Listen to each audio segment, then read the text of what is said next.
My family humiliated me at dinner, laughing at my career in front of my sister's new boyfriend. They thought I was a failed joke, figuring things out. So I made one call, bought the historic estate my mother has obsessed over for years, and invited them to brunch, where I greeted them at the door holding their rejected loan application. This is where the story truly begins, and you won't want to miss what happens. Make sure you're subscribed to see it through to the end. We're always curious. Where in the world are you all watching from today? Let us know in the comments. The silence at the dinner table was so thick you could have sliced it with my mother's polished silver knives. It was a heavy, awkward, and deeply familiar quiet. My sister, Sarah, had just introduced her new boyfriend, Liam.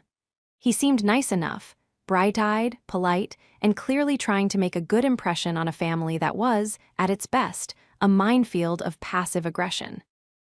I'd been nursing a migraine all day, a dull throb behind my right eye that had sharpened into a spike as the evening wore on. My parents' house was always overheated, stuffy with the scent of my mother's potpourri and the unspoken pressure to perform. I'd driven 2 hours from my quiet, dusty workshop in the city, feeling under the weather and even less in the mood for the inevitable family performance. Liam, bless his heart, was doing his best to fill the silence. He'd already complimented my mother, Laura, on her stunning home decor, which was a sea of beige and faux distressed furniture, and praised my father, Kevin, on his impressive wine selection, which was the same Cabernet he'd been buying by the case for a decade. Then his gaze landed on me. I was the quiet one, the one who didn't fit the mold, tucked away at the end of the table, pushing a roasted potato around my plate. "And Holly, it's great to meet you," he said with a genuine smile. "Sarah, S told me a little, but what is it you do for work?" The silence that followed was no longer just awkward, it was charged. I saw my sister Sarah shoot a panicked look at our mother. My father suddenly became intensely interested in the napkin on his lap. I cleared my throat, the migraine pulsing. "I'm a historic restoration architect. I specialize in..." Before I could finish, my mother, Laura, let out a short, sharp laugh. It wasn't a kind sound, it was a blade. "Oh, let's not ruin the appetite, dear," she said, waving a dismissive hand at Liam. She looked at him, not me, as if I were a piece of furniture that had unfortunately learned to speak. My face burned. I could feel the blood rush to my cheeks, hot and shameful. Liam's smile faltered, his eyes flicking between my mother and me, utterly confused. "Mom," Sarah chimed in, trying to help in the way she always did by making things infinitely worse. She gave Liam a pitying, saccharine smile. "It's complicated. Holly likes old things. Let's just say you're figuring things out again." She tilted her head, her voice dripping with condescension. Then they all laughed. My mother, my father, and my sister. It was a united front of casual, practiced cruelty. To them, my life was a punchline. My highly specialized degree, my years of apprenticeship under the world's best restorationists, the quiet, multi-million-dollar projects I managed, all of it reduced to figuring things out. I didn't react. I didn't defend myself. I didn't burst into tears or throw my wine in her face, though I desperately wanted to. I just sat there, the migraine now a blinding white light behind my eyes. I picked up my fork, took a slow, deliberate bite of the overcooked potato, and chewed. I nodded, as if agreeing with their assessment. I said nothing. Across the table, Liam wasn't laughing. He was staring at me with a look of profound discomfort, a silent apology in his eyes. He was the only one who saw it for what it was, a public execution. My family, blinded by their own suburban arrogance, mistook my silence for defeat. They saw the quiet daughter, the failed artist, the oddball who played with old houses. They saw weakness. They had no idea what I was truly capable of. They had no idea what I was building. They had all, in their own ways, forgotten one very important thing. And in that moment, as I swallowed my food and my pride, I decided it was high time I reminded them. The betrayal, I realized, wasn't just the words they said. It was the years of quiet dismissal, the lifetime of being treated as less than. It was worse, in its own way, than any single, overt act of cruelty. The drive home was a blur of throbbing temples and hot, angry tears. The 2-hour trip back to my city apartment felt like an eternity. The moment I shut my front door, the facade of calm I'd maintained at the dinner table crumbled. I slid down the wall, my coat still on, and finally let myself cry. It wasn't just the humiliation, it was the exhaustion. The sheer, bone-deep weariness of never, ever being enough for them. My apartment was my sanctuary. It was a converted loft in a 19th century warehouse, all exposed brick and 20-foot ceilings, filled with salvaged architectural pieces. A Gothic archway I'd rescued from a demolished church, blueprints for my current projects laid out on a massive drafting table, and shelves overflowing with books on historical masonry and structural engineering. My family hated it. So drafty, my mother would sniff. And so industrial. My phone buzzed on the floor beside me. It was Sarah. I ignored it. It buzzed again, a text message. "Hey, are you mad? Mom was just joking. You know how she is. Liam thought you were nice, just quiet." I stared at the message, a fresh wave of anger washing over me. Just joking? The universal excuse for cruelty. My family had turned casual dismissal into an art form. I turned the phone over, screen down. The next morning, the migraine had subsided to a dull ache, but the sting of the night before remained. I was at my workshop, a massive, dusty, light-filled space I owned outright, reviewing a chemical analysis of 17th century mortar, when my mother called. "Holly, dear," she started, her voice unnervingly cheerful as if nothing had happened. "I need a favor." I paused, rubbing the bridge of my nose. "What is it, Mom?" "Well, you know your father, and I have been putting together our bid for the Hollingsworth estate." My blood ran cold. The Hollingsworth estate. It was her white whale. A sprawling, 150-year-old Victorian manor on the edge of the county, it was a masterpiece of Gothic revival architecture, and for the last year, the object of my mother's relentless ambition. "I know," I said carefully. "The bidding is closing soon, and we're just a little short on the liquid capital they're asking for. Your father, with his position at the bank, can only pull so many strings. We were thinking, since you don't really have any expenses, living in that little apartment." I almost laughed. My little apartment was worth more than their meticulously mortgaged suburban house. "That you could co-sign on a bridge loan for us, just a small one, $500,000 maybe. It's just a formality, of course. Once we get the property, we'll flip it in 6 months, and the payout will be, well, let's just say you won't have to worry about figuring things out anymore." There it was again. The casual, condescending jab wrapped in the guise of a favor. I looked around my workshop. At the blueprints for the university library I was restoring. At the $300,000 laser scanning equipment in the corner. At the team of artisans milling wood in the next room. "Mom," I said, my voice quiet but cold, "I can't do that." The cheerfulness vanished from her voice. "What do you mean you can't?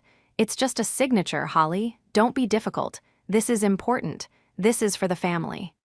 "I'm not co-signing a loan for $500,000, Mom. I'm sorry." "Sorry? You'll be sorry when you're 50 and still playing in the dirt in that filthy warehouse. We are trying to build generational wealth, and you are just selfish. After everything we've done for you." She hung up. I stood in the silence of my workshop, the phone still in my hand. Selfish. The word echoed in the vast space. For years, I had believed them. I had let their definition of success, flashy cars, McMansions, public prestige, make me feel small. I had let their dismissal of my passion, my life's work, feel like a personal failure. But they had forgotten one crucial thing. They had forgotten who I was. They saw me as a hobbyist, a dreamer, playing with old houses. They had absolutely no idea about the world I actually moved in. They didn't know the architects, the historians, and the old money preservation committees I worked with. They didn't know the value of what I did. And as I looked at the ringing phone in my hand, now buzzing with an incoming call from my father, no doubt to apply more pressure, I felt something new. The hurt was still there, but it was crystallizing. It was hardening from a dull ache into a sharp, clear resolve. They thought I was the family failure. They thought I had nothing. It was time to show them exactly what playing in the dirt had built.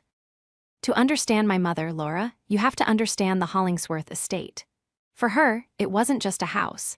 It was a throne. It was the ultimate symbol of arrival in the wealthy, appearance-obsessed world she so desperately craved to be the queen of. For the past year, it was all she'd talked about. She dreamed of opening it up, which was her code for gutting its irreplaceable historic interiors and filling it with the same beige, soulless decor that plagued her own home.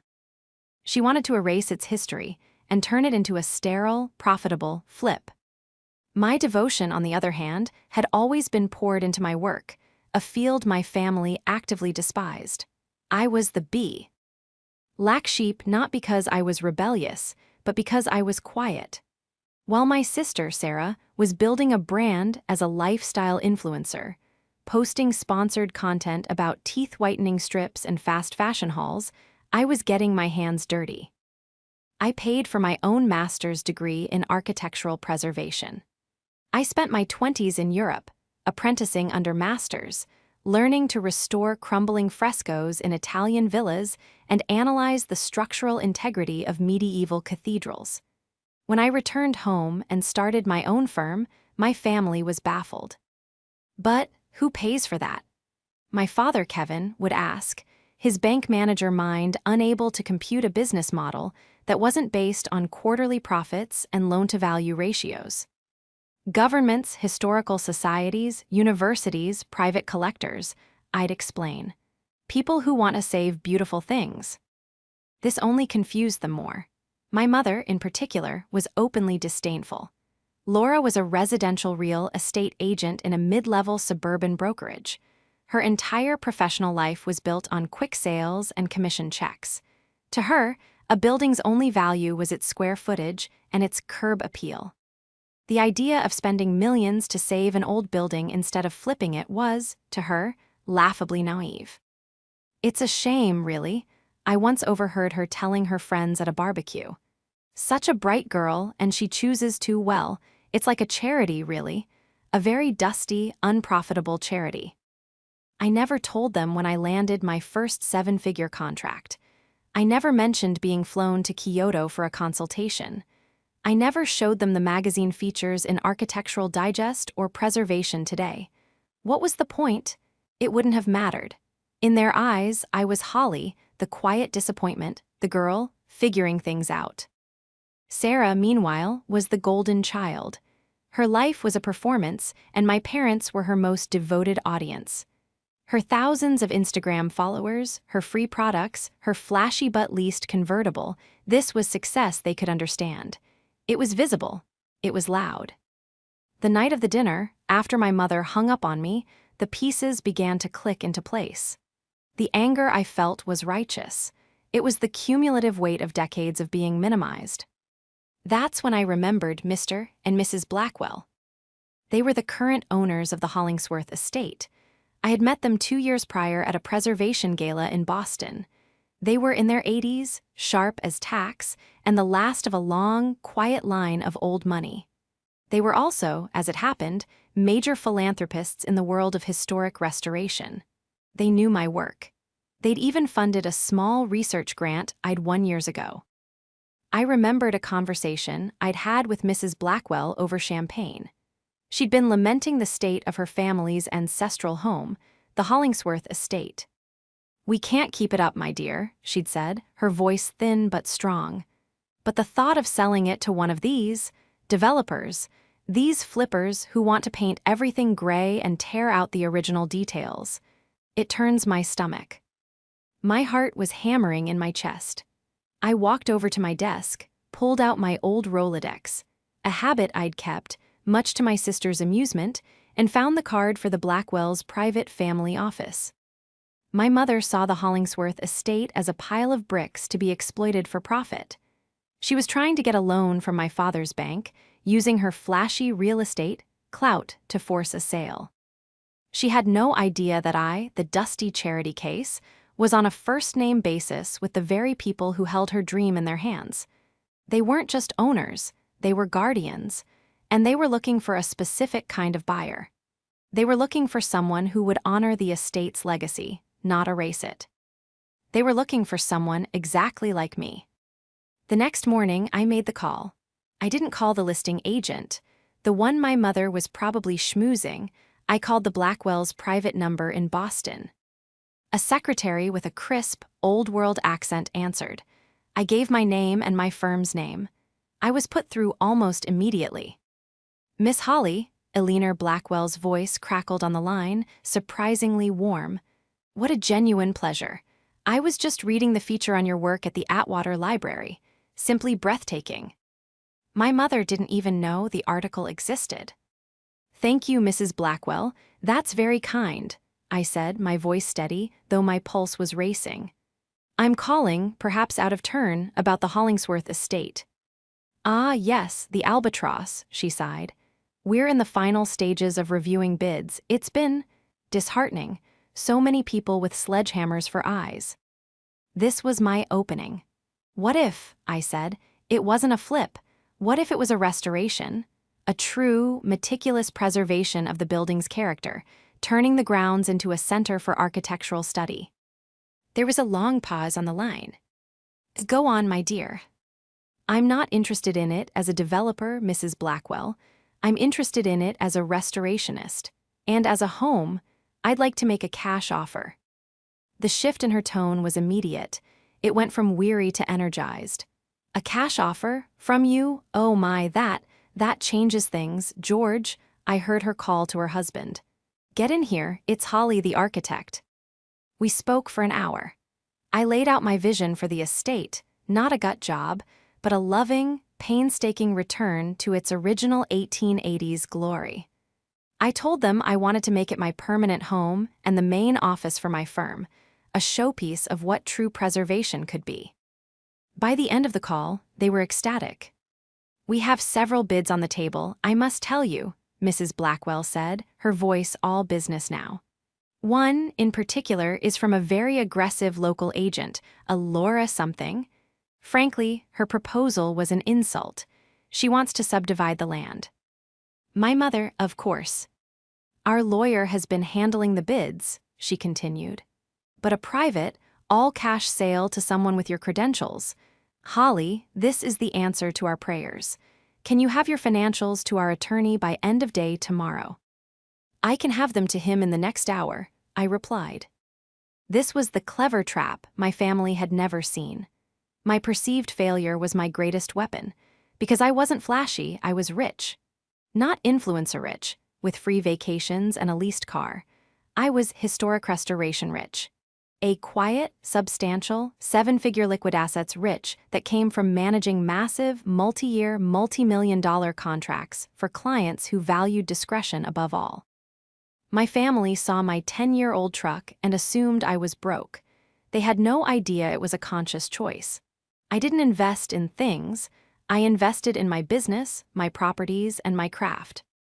I spent the rest of the day with my lawyer and my accountant. We structured the offer.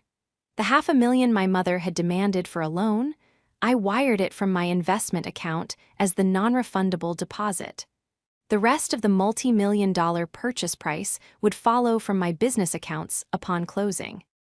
My lawyer, a sharp man named David who had handled all my firm's contracts, raised an eyebrow as he reviewed the documents. The Hollingsworth estate? That's a big move, Holly. A personal one, too, isn't it? I seem to recall you mentioning your mother was in real estate in that area. She is, I said, signing the wire transfer authorization. She's very interested in this property. David smiled faintly. I see.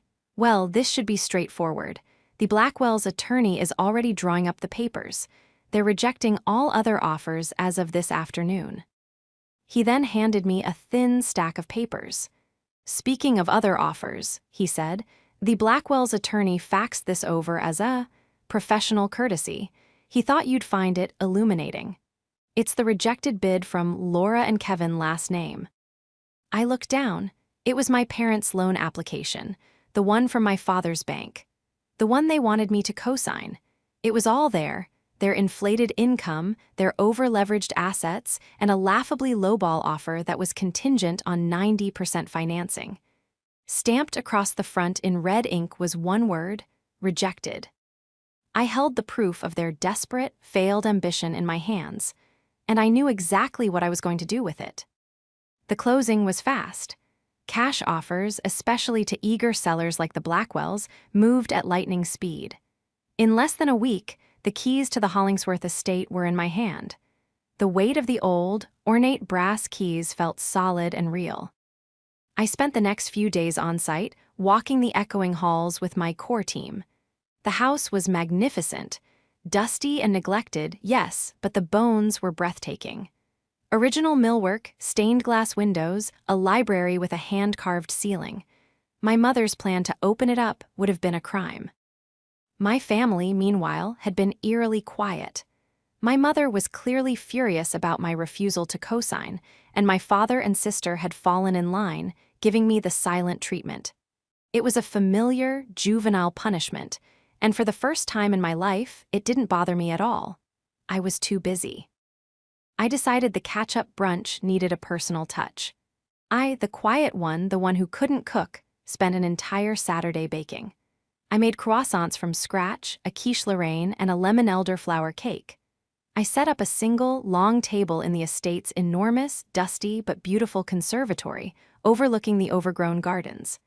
I used the finest china, part of the estate's original inventory, and polished the antique silver myself. Then I sent the invitation, a simple group text. "Hello, family. I know we haven't spoken much this week, but I'd love to have you all over for a catch-up brunch on Sunday. I have some exciting news to share. The location is a bit of a surprise. I'll send the address Sunday morning. Please bring Liam, Sarah. I'd love to get to know him better." The replies were almost instant. "Sarah, a surprise? What, did you finally clean your apartment? LOL, Liam has plans, but I guess we can stop by." Laura, Mom, I certainly hope this exciting news is that you've reconsidered your selfish decision, Holly. Kevin, Dad, your mother is still very upset. I smiled. Sunday at 11, I replied. Sunday morning, I sent the PIN, the address, 1400 Hollingsworth Drive. My phone immediately exploded. "Laura, why are you sending us this address? This is not funny, Holly." "Sarah, that's the Hollingsworth estate. Is this some kind of sick joke? Mom's been trying to get that place for a year. Seriously, what is wrong with you?" I simply replied, "See you at 11, I'm at the main gate." I watched from the second-floor window as their cars, my mother's white luxury SUV and Sarah's flashy convertible, with Liam in the passenger seat, pulled up the long, winding drive. They parked and got out, staring up at the house with looks of utter bewilderment. My mother was practically vibrating with confusion and rage. My sister looked annoyed. My father just looked tired. Liam, the poor guy, just looked lost. I walked down the grand, sweeping staircase and pulled open the heavy oak doors. I stood on the threshold, wearing a simple linen dress, my hands dusty with flour. I held a small stack of papers in my left hand. They stared at me. "Holly," my mother demanded, her voice sharp. "What is this? What are you doing here? Are you trespassing?" "She's probably playing architect for the new owners," Sarah scoffed, crossing her arms. "Pretending it's hers for an Instagram post or something." I smiled. It was a calm, genuine smile. "Welcome," I said, my voice echoing slightly in the grand foyer. "I'm so glad you could make it. Brunch is in the conservatory." I stepped aside to let them in. They hesitated, looking at each other. "What do you mean, welcome?" my father asked, his brow furrowed. "I mean, welcome to my new home," I said. The silence that followed was absolute. My mother's face went from red to a sickly, pale white. Sarah's jaw literally dropped. You're lying," my mother stammered. "That's impossible. We were getting this house. The bid was—" "Kevin, tell her." My father shrunk under her gaze. "The bank, there were complications, dear." "Complications?" my mother shrieked. "We had it." You never had it, Mom, I said, my voice still quiet. I stepped forward and held out the stack of papers in my hand. You were never even close. My mother's eyes snapped down to the papers. She saw the letterhead from my father's bank. She saw the loan application number. She saw the big, red rejected stamp across the front. She snatched it from my hand. Her eyes scanned the page, her face contorting in disbelief, and then in pure, unadulterated fury. You, she whispered, her voice venomous. You did this, you. How? You were rejected 5 days ago, Mom, I said simply. Long before I even made my call. Your bid was too low, too leveraged, and frankly, the owners hated your proposal to subdivide the land. I looked at Sarah, who was staring at me as if she'd never seen me before. You all thought I was a joke. You thought I was figuring things out. While you were laughing, I was building. While you were posting, I was working. You thought my job was a dusty charity.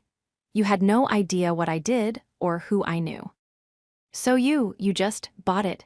Sarah asked, her voice small. I bought it, I confirmed. Cash. They were delighted to sell to a preservationist. They were, and I quote, praying it wouldn't fall into the hands of a flipper like Mom. My mother looked like she was going to be sick. She stared at the rejected loan application, then at me. The humiliation I had felt at that dinner table was nothing compared to the look on her face.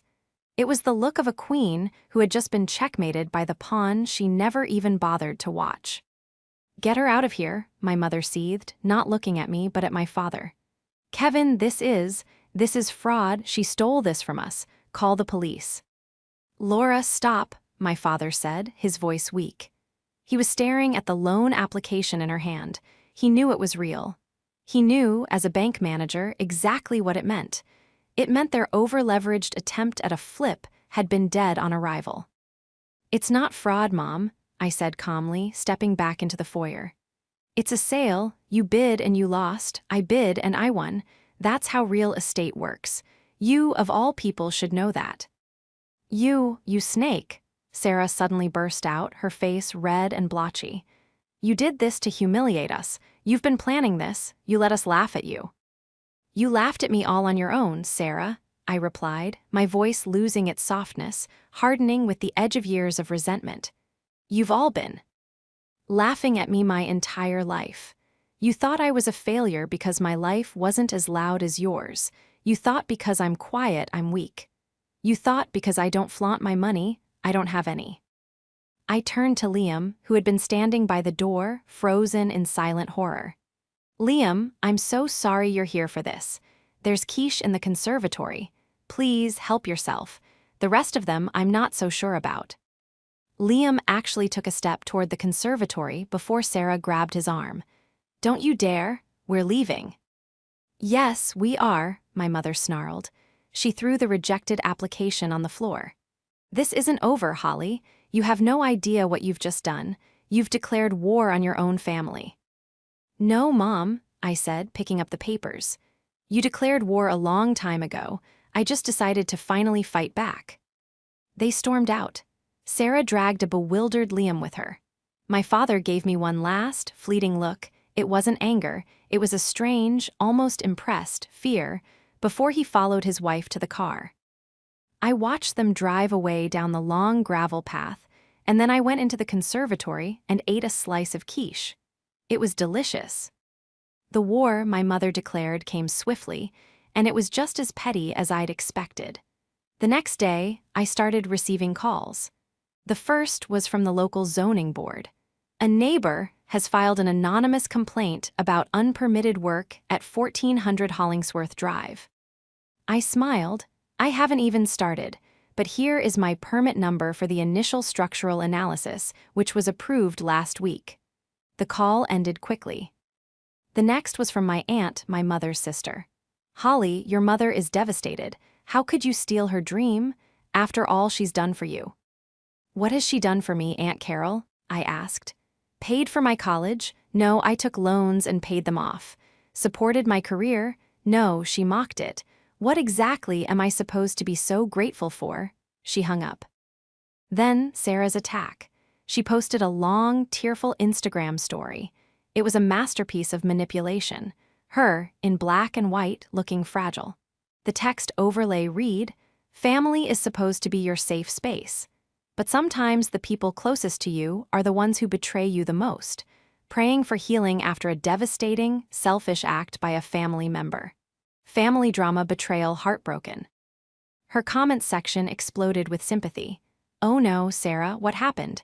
Sending you love, you're too good for this world." It was laughable, but it was also damaging. My quiet, professional reputation relied on discretion. This kind of public, messy drama was a liability. But my family, in their incompetence, had missed the real leverage. They were playing checkers, and I had been playing chess for a week. While they were throwing their public tantrums, I had been on the phone with my lawyer and the Blackwells. I'd learned just how aggressive my mother's bid had been. She hadn't just lowballed them, she had apparently threatened them, saying she had friends on the city council who could make their lives difficult if they didn't sell to her. Furthermore, I had my lawyer pull the public records on my mother's recent sales. It was a fascinating read. He found a pattern.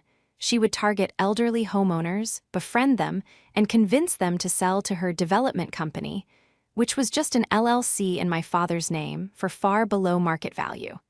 It was unethical, predatory, and borderline illegal. It was time for the second confrontation. I didn't call them. I sent one final, joint email to my mother, father, and sister. Subject: my final statement. Mom, Dad, Sarah. Your attempts to slander me are noted. The false complaint to the zoning board has been dismissed.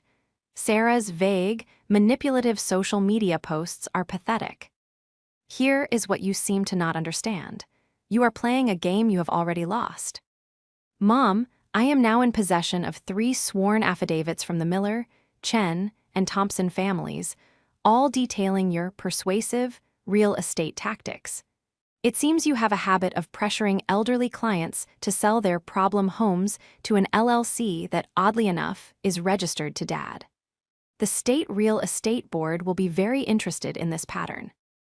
Dad, as a bank manager, co-signing on that LLC and funneling loans to it, which are then used to purchase properties from your wife's clients, is a massive conflict of interest. I'm sure the banking commission would agree. Sarah, as an influencer, your entire career is based on authenticity. I wonder how your followers would feel if they saw the real comments you've made. I've kept every text, every email, every time you've mocked my charity work. I have compiled all of this. I am not a nice, quiet girl anymore. I am a woman with a very good lawyer. This stops, now, all of it. You will never contact the zoning board again. You will never speak my name to the family. And Sarah, you will post a retraction and an apology for your vague post, or I will make things very, very clear for your followers. I am done. This is your only warning. Welcome to the consequences. The spell was broken. The silence that followed this email was more profound than any I had ever experienced from them. It was the silence of total and complete defeat. About a week after I sent the email, Sarah's retraction appeared. It was just as cowardly as I expected. So thankful for all the support. Was just going through a personal moment, but happy to say it was all a big misunderstanding. Love my family so much. Blessed. It was nauseating, but it was compliance. My mother and father went completely silent. The calls from angry relatives stopped. The zoning board never bothered me again. I had one. But it was a hollow, quiet victory, and I was left alone in my magnificent, empty house. I spent the next 2 months throwing myself into the restoration. The silence from my family was a relief, allowing me to focus. My team and I worked from dawn until dusk. We carefully stripped back layers of paint to find the original stenciling, consulted with glass artisans to repair the stained glass windows, and began the long process of reviving the suffocated gardens. The house was coming back to life, and in a strange way, so was I. Then I got an unexpected call. It was Liam. "Holly, it's Liam, Sarah's ex-boyfriend, I guess." His voice was nervous. Hey Liam, that's a surprise, I said, sitting down on a dusty drop cloth. Yeah, look, I'm sorry to bother you, but what I saw at that house, it didn't sit right with me. Sarah and I got into a huge fight about it right after. The way they treat you and the way she just went along with it. And then when she posted that stuff on Instagram, I couldn't be with someone like that. We broke up. I'm sorry to hear that, Liam, I said, and I genuinely was. He seemed like a good person. Don't be, it was the best thing that could have happened, he said quickly. Anyway, that's not why I'm calling. I'm a software engineer, right? Well, Sarah was always logged into her social media on my laptop. After we broke up, I was clearing my cache and I saw her DMs. Not just with her friends, but with your mom. Holly, they weren't just slandering you. Your mom was actively trying to ruin your business. She was messaging people in your industry, clients she found on your firm's website, telling them you were unstable and unreliable. It was bad. My blood ran cold. This was worse than I thought. This wasn't just petty anger. It was a targeted attempt to destroy my livelihood. Liam, do you still have access to those? I took screenshots, he said, his voice grim. I'm sending them to you right now. I don't know what you want to do with them, but I felt you had a right to know. These people are toxic. The screenshots came through. It was all there. My mother, Laura, messaging a university provost I'd been in talks with, a private collector, and a historical society, all with the same lies. As her mother, it breaks my heart to say this, but Holly is having a severe mental health crisis. I would hate for your project to be compromised.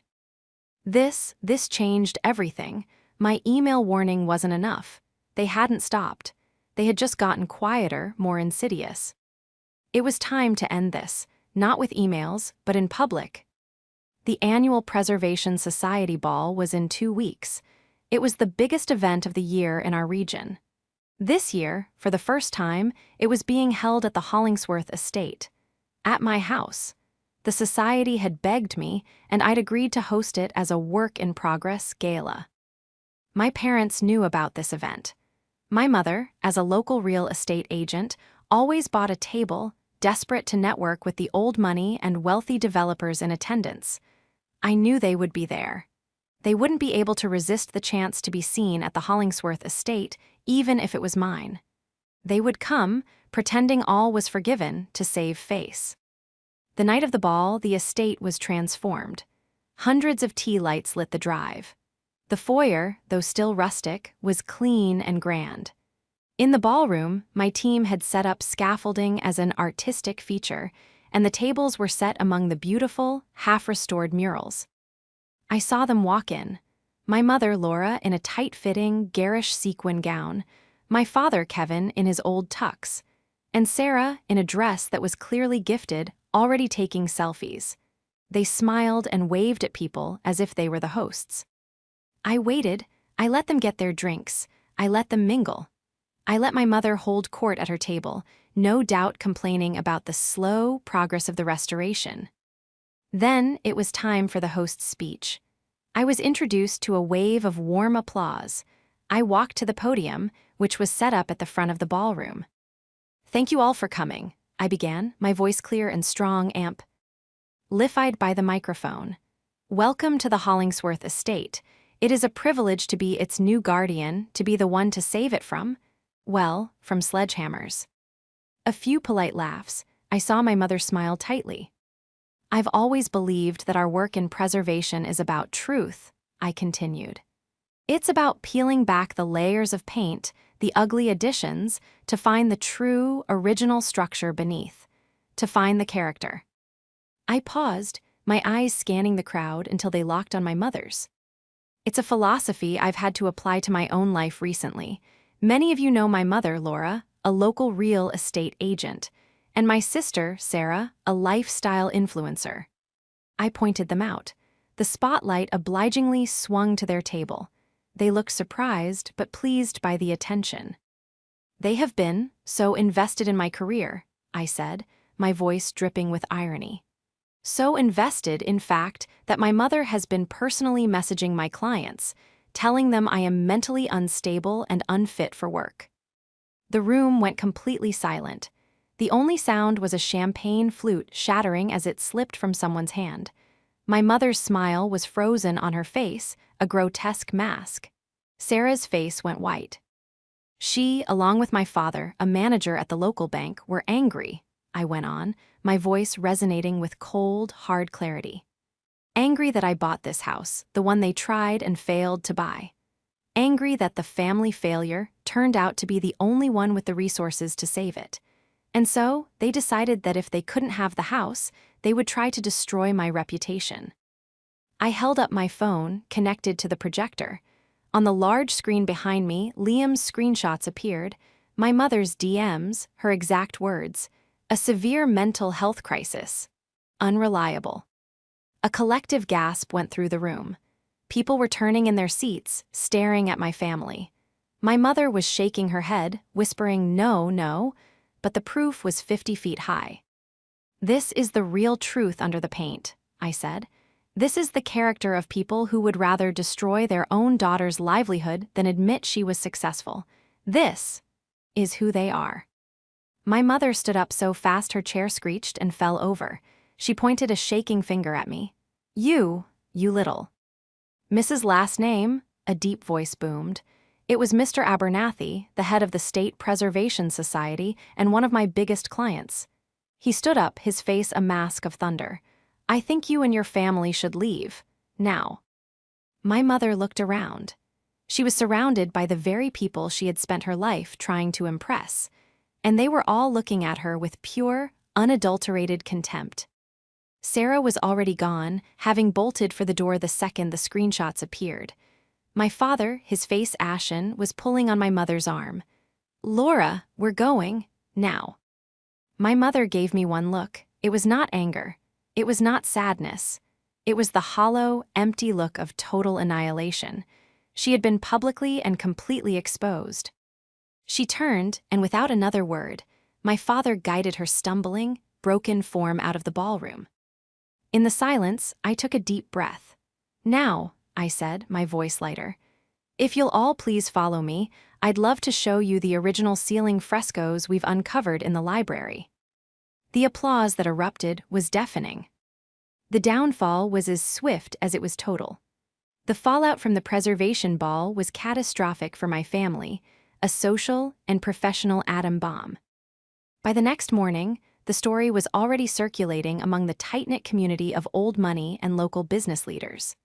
Mr. Abernathy, disgusted by my mother's actions, made a few calls. The provost of the university I was working with, who had been at the ball, personally called to apologize for ever doubting my professionalism and to reaffirm my contract, adding a bonus for emotional distress. For my mother, the consequences were direct. The State Real Estate Board, acting on an anonymous tip that included the affidavits from her elderly clients, opened a formal investigation. Her brokerage, which catered to high-end clients, fired her immediately to distance themselves from the scandal. Her aggressive tactics, once whispered about, were now public knowledge. She was a pariah. My father's bank, catching wind of the investigation into the LLC and the ethics violation of his wife's predatory practices, launched its own internal audit. Kevin was suspended, then quietly retired a few weeks later, his pension deeply compromised. They were forced to put their beige-filled house on the market to cover their legal fees. And Sarah, her brand evaporated overnight. The clip of her fleeing the ballroom, while her parents were being exposed, was somehow filmed and leaked. Her followers, who loved drama, turned on her. The comments on her posts went from "You're an angel" to "Snake" and "You ran away." Her sponsors, seeing the toxicity, pulled their contracts one by one. Her influencer career, built on a foundation of pure air, collapsed in on itself. About a month later, I was on a scaffold in the library, carefully cleaning a ceiling fresco, when I heard a small voice from the doorway. "Holly." I looked down. It was my father. He looked small, older. He was wearing an old polo shirt and jeans, not his usual bank manager suit. "Dad," I said, not moving from the scaffold, "you're trespassing." "I know, I needed to see you," he said, stepping into the room. He looked around, his eyes wide with genuine awe. This is incredible, Holly. What you're doing, it's beautiful. I climbed down, wiping my hands on a rag. What do you want, Dad? He flinched at the coldness in my voice. I came to apologize. No, that's not right. I came to say, I'm sorry for all of it, ever. He looked at the floor. I let Laura run everything. I just wanted a quiet life. I didn't want to fight. And you were always so quiet, so self-sufficient. I let you be, I let them be cruel to you, because it was easier than standing up to your mother. He looked up, and for the first time in my life, I saw real tears in my father's eyes. I was a coward, Holly. I was a coward, and I was a fool. What you've built. Your career, I never understood it, and I never tried. And I am so sorry. I stood there for a long time. The anger I had held for him, the resentment for his passive enablement, began to ebb, replaced by a deep, weary sadness. He wasn't a monster like my mother. He was just a weak man. Thank you for saying that, Dad, I said finally. It's a start. He nodded, wiping his eyes. Your mother and Sarah, they're not doing well. Your mother, she's lost, Holly, she's broken. She's not broken, Dad, I said, my voice firm but not unkind. She's just facing consequences. There's a difference. She's not sorry for what she did. She's just sorry she got caught. He couldn't meet my eyes, because he knew it was true. We're moving, he said, to a small condo out of state, near your Aunt Carol. I think that's for the best, I said. He nodded, lingered for a moment, as if wanting to say more, then just turned and walked away. I watched him go, a chapter of my life closing. 2 years later, the Hollingsworth estate was finished. It was glorious. The night of its grand reopening, I stood on the porch, watching the guests arrive. The house was alive, filled with light and music. My work was being celebrated. My firm had more contracts than I could handle. Liam, the man who had inadvertently started it all, was there. We had become friends. He'd started his own software company, and we'd bonded over a shared sense of escaping toxicity. You did it, Holly, he said, handing me a glass of champagne. You really did it. I looked out at the restored gardens, at the glowing windows of my home. I had my work, I had my friends, and I had my peace. I no longer needed the approval of people who didn't understand me. I had, finally, figured things out.